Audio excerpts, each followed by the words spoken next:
एक समय था जब राजस्थान का नाम राजपूताना हुआ करता था। गर्व होता है ना सुनकर, मुझे भी बहुत होता है।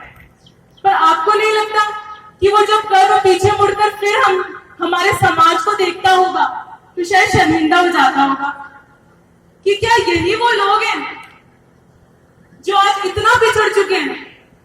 हमारे महान पुरुष हमको देखते होंगे तो खून के आंसू रोते होंगे कि ये है हमारे वंशज, क्या ये है हमारा वंश जिनके लिए हमने प्राणों का बलिदान कर दिया।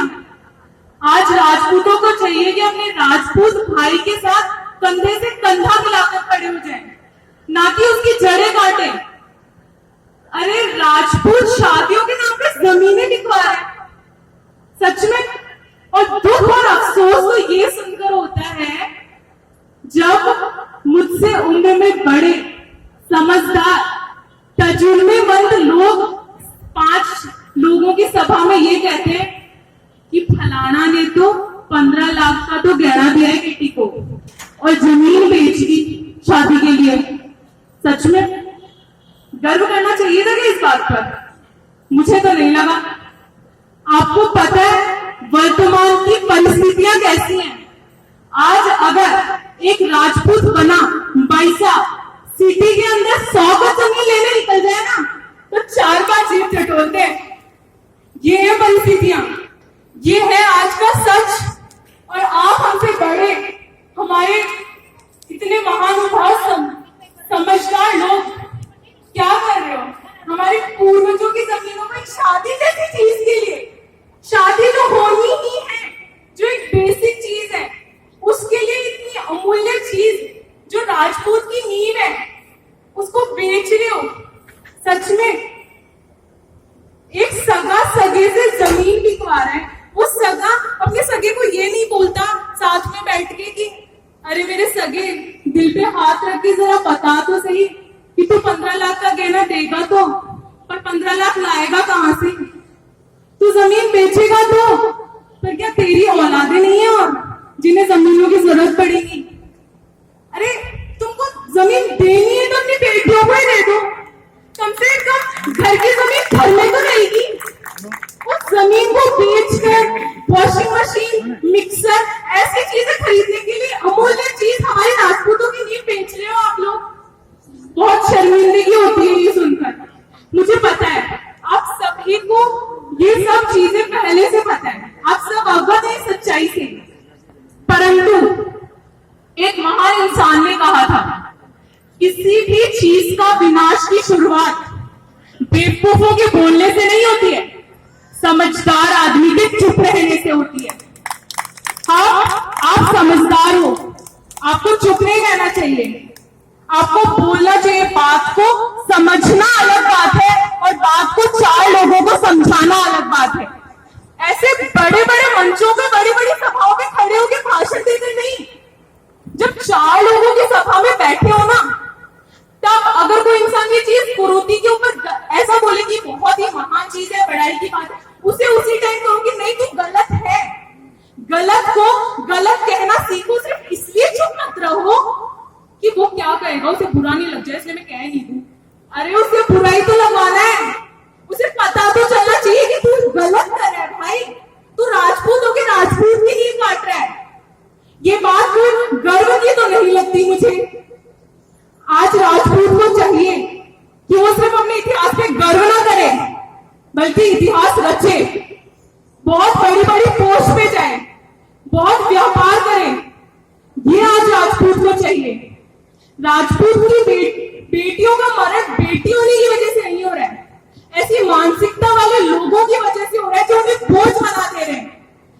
मैं सोचती हूँ कि राजपूतों को बेटियों की शादी करने से ज्यादा उन्हें सशक्त बनाने की चिंता ज्यादा होनी चाहिए, ताकि वो आगे जाके आगे वाली पीढ़ी को सशक्त कर सके, उन्हें पढ़ा सके, उन्हें अपने इतिहास की जानकारी दे सके। एक ये बात मुझे बहुत लगती है क्योंकि मैंने खुद ने देखी है कि छोटे छोटे बच्चे, उन्हें अपने इतिहास के बारे में पता ही नहीं है। इतिहास तो बहुत दूर की बात है, महाराणा प्रताप, पद्मावती, हारी रानी जैसी विख्यात कहानियों के बारे में तक नहीं पता। कौन है ये लोग? हमें तो किसी ने नहीं बताया।